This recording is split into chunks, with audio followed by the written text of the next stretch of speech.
Assalamualaikum dan salam sejahtera kepada semua penonton yang aku hormati. Berjumpa lagi pada episod yang baru pada kali ini. So hari ni kita nak cerita pasal apa hari ni aku nak cerita pasal OLED O Pen Pro yang baru. Okey, apa yang best sangat pasal OLED O Pen Pro yang baru ni, kita tengok. Lepas tu aku akan bagi sedikit ulasan lah mengenai OLED O Pen Pro yang baru ni. Nama pun pen, aku rasa orang kadang dia tak berapa peduli sangat lah pen ni untuk apa kan, nak special pen ni. Asalkan ada pen boleh tulis, dah kira bagus lah kan. Tapi ada setengah orang dia nak pen yang special sikit. Special sikit ni maknanya ada sedikit fungsi-fungsi khas atau fungsi-fungsi yang lain pada fungsi yang sepatutnya ada pada pen, untuk sebab-sebab tertentu. Jadi kalau kita tengok OLED yang dengan pen dia ni, kononnya adalah satu pen apa panggil, nak kata tactical pen, not really a tactical pen lah pada pandangan aku, tapi dia ada fungsi-fungsi tertentu yang mungkin berguna. Jadi sebelum tu kita tengok dulu pen ni kalau korang beli, dia akan datang dalam packaging macam ni lah. Packaging OLED ni memang kebiasaannya tidak menghampakan lah. Konon premium produk kan, packaging pun biasanya akan datang dengan packaging yang premium. Packaging akan datang, packaging ni kecil je, tak macam tu slide dia, simple packaging. Quality box dia pun macam biasa, baik. Dia akan datang dengan maklumat-maklumat kat belakang ni, features everything, simple. Dan dia punya ada QR code lah untuk maklumat lebih lanjut. So gambaran kat depan kotak macam biasa akan melambangkan, akan mempamerkan saiz sebenar produk lah. Kalau macam ni kita tengok, ni lah dia saiz produk dia, sama. Jadi bila korang beli Pen ni, OLED O Pen Pro ni, apa yang kau akan dapat? Ni dia, kita buka tengok sama-sama.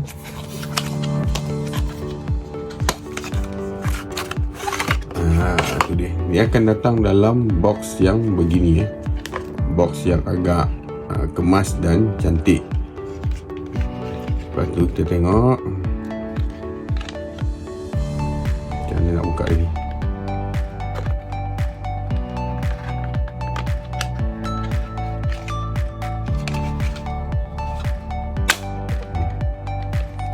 Okay, dia kena tekan dan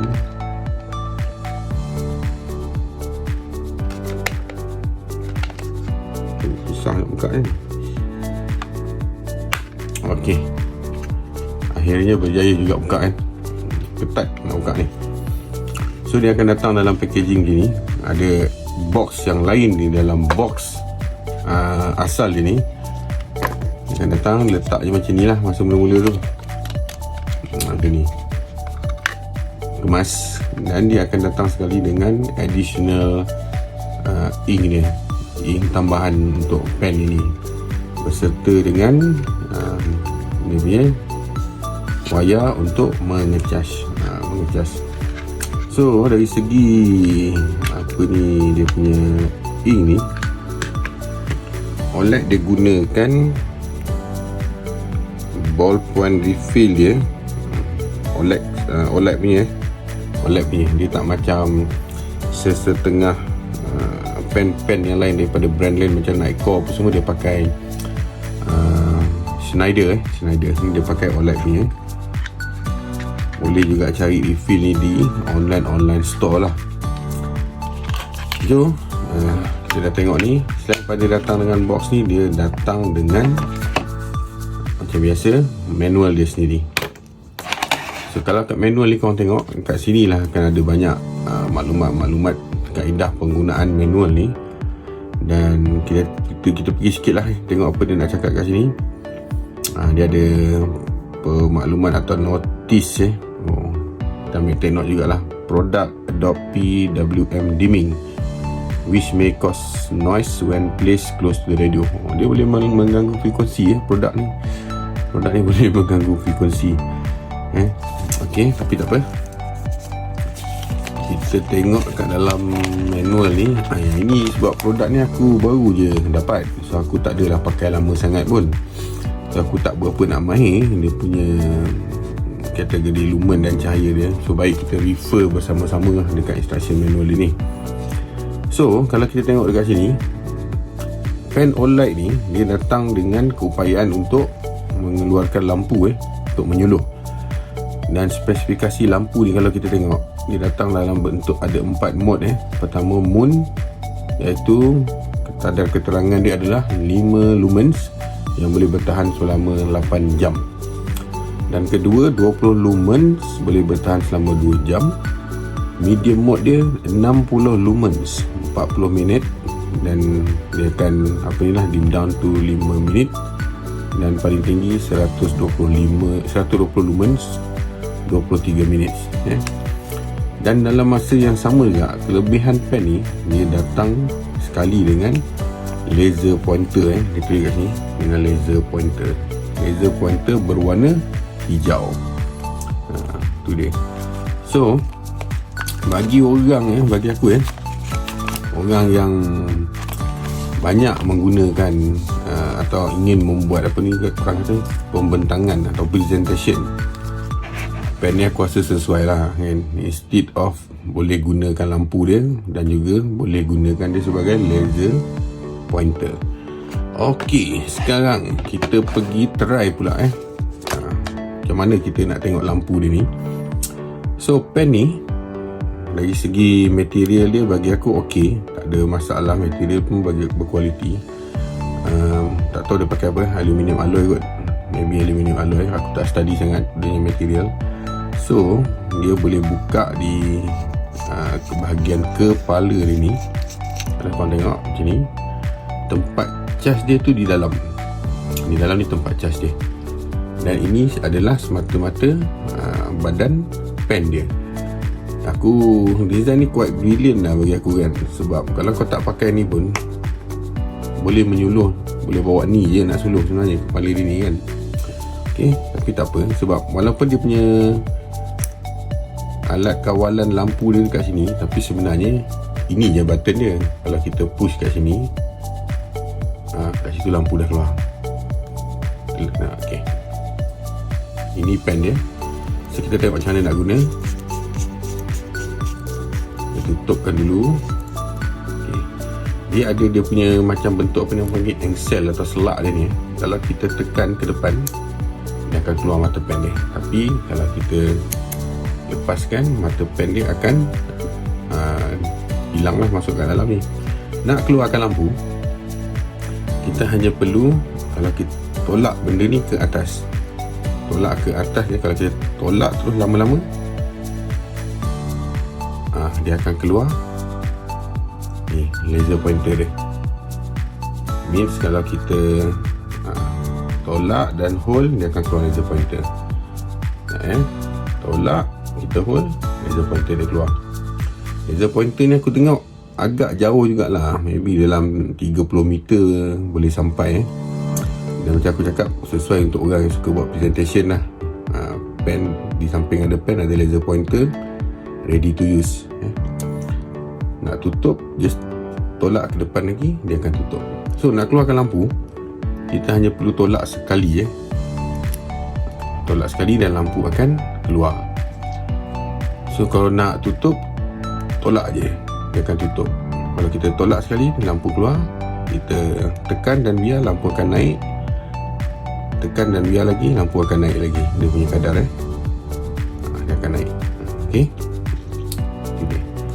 kita tengok sekarang ni dia punya lampu, dia punya keterangan macam mana. Okay, belum tak kuasa aku tutup lampu dulu.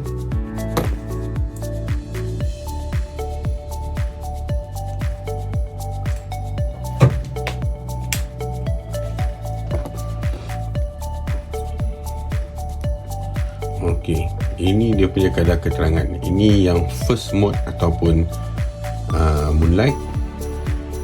Ini mode yang kedua. Agak terang kalau nak guna setakat dalam space yang kecil, ruangan yang kecil, lampu yang dia bagi ni agak terang. Tekan lagi.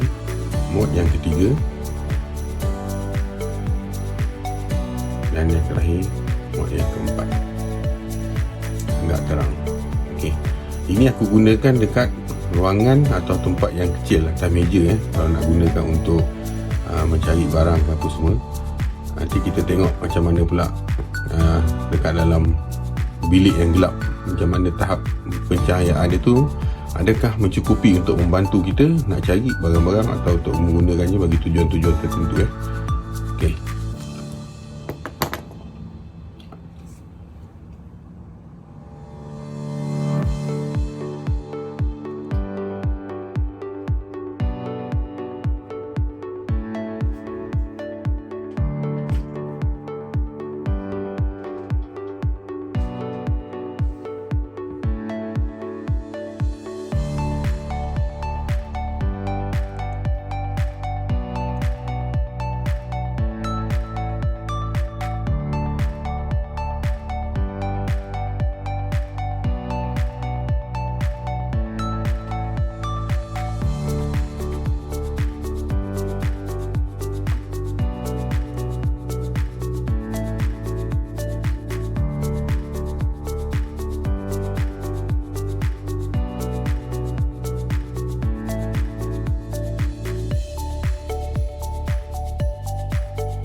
Okey, tadi aku dah tunjukkan demonstrasinya lah macam mana lampu dia, tahap keterangan lampu OLED Pro Pen ni kat dalam gelap. So kat sini aku nak buatkan aku punya kesimpulan atau pandangan aku lah kan, apa kelebihan dia, apa kekurangan dia lah. Dari segi kelebihan, macam korang tahu, dia jadi personalized pen korang. So pen yang multifungsi, kegunaan dia banyak. Ada lampu ni, kadang kau bawa nak masuk panggung wayang, nak cari nombor boleh guna, nak cari barang dalam gelap tiba-tiba boleh guna, dalam kereta boleh guna. Dan yang paling best, latest design Open Pro ni, kalau yang Open yang sebelum ni lampu dia berada dekat sini, dia bukan dekat tangkai dia ni. Jadi bila kau selit dekat baju, lampu tu kena menghadap badan. Tapi yang ini dia akan menghadap kat luar, dia boleh hang je kat baju dan boleh menyuluh di bahagian hadapan. Dan seterusnya, tanpa badan dia ni, kita boleh guna ni saja, boleh guna ni saja untuk menyuluh. Itu dia. Cuma dari segi menulis, boleh kita cuba tengok. Okay, kita try tulis lah.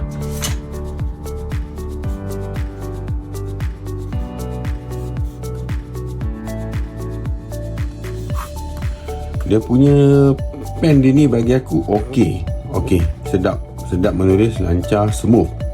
Cuma mungkin OLED boleh improvise sikit lah dari segi tahap keterangan ink yang digunakan dan juga ketebalan mata ink ni lah. So dia akan jadi smooth.